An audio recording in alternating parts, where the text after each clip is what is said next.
औज़ुबिल्लाहि मिनश्शैतानिर्रजीम बिस्मिल्लाहिर्रहमानिर्रहीम व इज़ा मरिज़्तु फ़हुव यशफ़ीन सदक़ल्लाहुल अज़ीम। अस्सलामु अलैकुम वरहमतुल्लाहि वबरकातुहू। आप लोग सब जान चुके हैं, जैसा कि मेरा टाइटल भी आप लोग ने देखा है, कि आज हम लोग जो है यूनानी की एक दवा के बारे में मुकम्मल मालूमात हासिल करेंगे कि ये दवा दी कैसे जाती है, इसको किस वक्त इसके अच्छे रिज़ल्ट मिलते हैं, किस इस्तेमाल क्या क्या है, कौन सी चीज़ों में इसको इस्तेमाल किया जाता है, इसके कैसे पेशेंट में कैसे कैसे साइड इफ़ेक्ट हमको नज़र आ सकते हैं, किसी पेशेंट के अंदर क्या इससे चेंजेस हो सकते हैं, कौन से मर्ज़ में जो है इसको देने से बहुत अच्छे रिज़ल्ट मिलेंगे, क्या इसको खाने के बाद देना चाहिए या खाने से पहले देना चाहिए।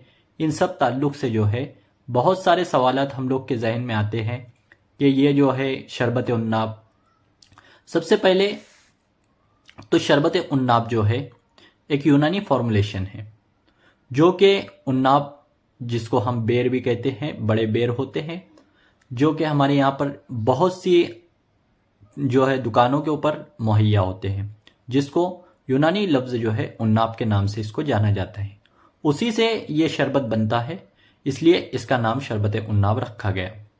आइए अब मैं बात करूं कि शरबत उन्नाब के यूजेस क्या क्या है, कौन सी बीमारियों के अंदर हम इसको इस्तेमाल करते हैं, कौन सी बीमारियों में हमको इसके अच्छे रिजल्ट मिलते हैं, कौन सी ऐसे अमराज है जिनके अंदर ये कुदरती दवा जो अल्लाह तबारक ताला ने हमको दी है, जो अल्लाह ताला ने हमारे सामने मुहैया की है। अल्लाह तबारक ताला कुरान में कहता है व इज़ा मरिज़्तु फ़हुव यशफ़ीन, कि जब मैं बीमार पड़ता हूँ तो शिफा वो देता है, यानी शिफा देने वाली ज़ात सिर्फ और सिर्फ वाहिद तन्हा अल्लाह की है। तो क्यों ना हम जो है हमारी बीमारियों को, जो अल्लाह ने नेमतें उतारी हैं, उसी के अंदर उन बीमारियों का इलाज जो है वो तलाश करें। सबसे पहले मैं शरबत उन्नाब की बात करूं तो शरबत उन्नाब को जो दिया जाता है, जैसे खांसी के अंदर बहुत सारे लोगों को जो है बलगमी खांसी होती है।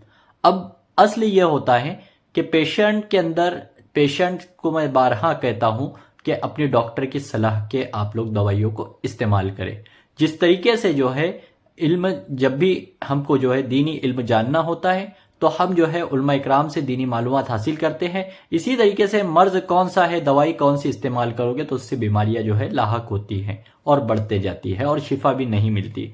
लेकिन आप लोग वीडियोस देखकर जो है इस्तेमाल कर रहे हो तो इसका ये मतलब नहीं है, अपने जो डॉक्टर, फैमिली डॉक्टर होते हैं उनसे भी जो है आप राब्ता करके जो है किसी भी ट्रीटमेंट को इस्तेमाल करें।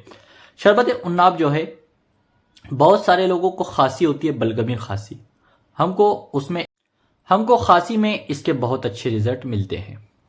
जी हाँ, लेकिन हम इसको दूसरी दवाइयों के साथ में मिलाकर इस्तेमाल कराते हैं, ये बात भी याद रखिए। सिर्फ एक दवा के ले लेने से, ये कोई पैरासीटामोल नहीं है कि पैरासीटामोल आपने इनाम याद कर लिया, अब जाकर जो है मेडिकल वाले को कह दिया कि डोलो 500 दे दीजिए या डोलो 650 दे दीजिए या पेसिमोल 500 दे दीजिए। वैसे यूनानी दवाओं का काम नहीं होता है, ये उस तरीके से काम नहीं चलता है, क्योंकि डॉक्टर को पता होता है, जो यूनानी प्रैक्टिस कर रहे हो उनको, हर किसी इंसान का मिजाज अलग अलग होता है, उस मिजाज के अकॉर्डिंग जो है दवा नुस्खे तजवीज़ किए जाते हैं। जो दवाई मैं एक पेशेंट को दे रहा हूं वो दूसरे पेशेंट के ऊपर दूं और वो काम नहीं करती हैं, क्योंकि हर किसी पेशेंट का मिजाज अलग अलग होता है। इस बात को पेशेंट भी अपने जहन में रखिए, डॉक्टर्स भी अपने जहन में रखिए, क्योंकि कई पेशेंट ऐसे होते हैं जो सफरावी मिजाज के होते हैं, कई पेशेंट बलगमी मिजाज के होते हैं, कई पेशेंट सौदावी मिजाज के होते हैं, जो कि हम उमूर तबैया के अंदर देख चुके हैं, उमूर तबैया में पढ़ चुके हैं। अगली बात करूं तो हम इसका इस्तेमाल कहां कराते हैं। अक्सर पेशेंट में सीने में जलन होती है, जो कि एसिडिटी की बढ़ जाने की वजह से होती है, हिद्दत सफरा के बढ़ जाने की वजह से होती है। ऐसे पेशेंट में भी हम बहुत इसका इस्तेमाल कराते हैं दूसरी अद्वियात के साथ। तीसरी चीज, तो बहुत सारे पेशेंट में चेहरे पर पिंपल्स नजर आते हैं। पिंपल्स जो कि खिलत सफरा की खराबी की वजह से, लीवर की खराबी की वजह से, हाजमे की दुरुस्तगी ना होने की वजह से होते हैं। उन पिंपल्स में हमको इसके बहुत अच्छे रिजल्ट्स मिलते हैं। इसके बाद खून की जो खराबी है, खून के अंदर बहुत सारे जो है गैर तबई खलियात मिल जाते हैं, जरासीम मिल जाते हैं, जिनकी वजह से जो है खून के अंदर गैर तबई हालत पैदा होती है, खून सड़ने लगता है, जिसको हम अपनी आम लैंग्वेज में कहते हैं, जिसकी वजह से जल्दी अमराज पैदा होते हैं, जैसे पिंपल्स का आ जाना, उसके अलावा अर्टिकेरिया का हो जाना, इसके अलावा सर बाल वगैरह में जो है खुजली का होना, डेंड्रफ का होना, इस तरीके के अमराज जो है पैदा होते हैं। उसके अंदर भी हम इसका इस्तेमाल कराते हैं। उसके बाद बात की जाए तो शरबत उन्नाब को चेचक के दानों के अंदर भी इसके बहुत अच्छे रिजल्ट मिलते हैं।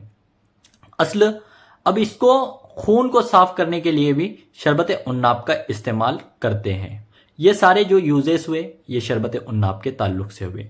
बात की जाए कि इसके साइड इफेक्ट किस तरीके के नजर आएंगे, तो इसकी जब हम किसी पेशेंट को ज्यादा मिकदार दे देते हैं, ज्यादा मिकदार में देने के बाद यह होता है कि पेशेंट जब भी उसको इनहेल करता है, लेता है, जब इंटेक करेगा, लेगा, पिएगा उसको ओरली, तो लेने के बाद उसको अजीब सी बेचैनी सी कैफियत पैदा हो जाती है, पसीना छूटने लगता है।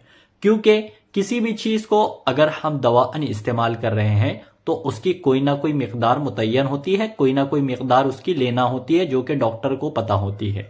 अब बात की जाए कि इसको कितना मिकदार में लिया जाए, तो किताबों के अंदर इसकी मिकदार दी हुई है 30 से 50 ml तक, लेकिन हम अपनी प्रैक्टिकल लाइफ के अंदर मिजाज के अकॉर्डिंग टू पेशेंट को सामने देखते हुए, पेशेंट की सिचुएशन को देखते हुए कम से कम 5 ml तक के और ज्यादा से ज्यादा 20 ml तक के हम इसका इस्तेमाल कराते हैं, जो कि सुबह निहार पेट गर्म पानी के अंदर डालकर इस्तेमाल कराते हैं। वो किस तरीके का मर्ज है, जिस तरीके का मर्ज होता है उसके अकॉर्डिंग हम जो है उसकी मिकदार और किस तरीके से इस्तेमाल कराना है, खाने के बाद लेना है, खाने के पहले लेना है, ये उसकी बुनियाद पर हमको जो है इस्तेमाल कराते हैं। ये तकरीबन मालूमात जो है शरबत उन्नाब के ताल्लुक से हुई। आज जो भी मैंने ये चीज़ आप लोग के सामने रखा हूं, इसको किसी डॉक्टर के मशवरे से ही आप लोग इस्तेमाल करिए। और मेरी जो है आप लोग से रिक्वेस्ट है कि मेरे चैनल को लाइक करिए, शेयर करिए और आगे भी जो है शेयर करते जाइए और सब्सक्राइब करके कमेंट करिए कि हमारे लेक्चर आपके लिए कैसे रहते हैं। अगर लेक्चर हमारे आपके लिए अच्छे रहेंगे तो इंशाल्लाह हमको भी इंटरेस्ट आएगा कि हम लोग जो है यूनावेद की जो है पूरी मालूमात आप लोग के सामने जो है पहुंचाते रहें। इसी तरीके से हम आयुर्वेदिक प्रोडक्ट्स के बारे में भी मालूमात हासिल करेंगे, तो हमारे चैनल को फौरन जो है सब्सक्राइब करिए और कमेंट करिए कि हमारे लेक्चर किस तरीके से है। और अगर कोई पेशेंट है जो कि आप लोग को जो है समझ में नहीं आता है, तो हमारे जो कॉन्टेक्ट नंबर है आप उस हमसे रब्ता करके मेडिसिन जो है ऑल ओवर इंडिया जो है या कहीं भी जो है हमसे बुलवा सकते हैं, हमसे कांटेक्ट करके बुलवा सकते हैं। उम्मीद करता हूं कि सारी चीज़ें समझ में आई होगी। बहुत सारे पेशेंट्स के मुझे मैसेज आते हैं कि डॉक्टर साहब आपकी दवाई कितने तक की आएगी, तो ये अकॉर्डिंग टू पेशेंट मुतय्यन होता है। पेशेंट की जिस तरीके का मर्ज होगा उस तरीके के, ये वो खेल नहीं है कि आपसे जो है 15,000 लेंगे, 10,000 लेंगे, 20,000 लेंगे, इस तरीके से हमारे प्रोडक्ट नहीं होते।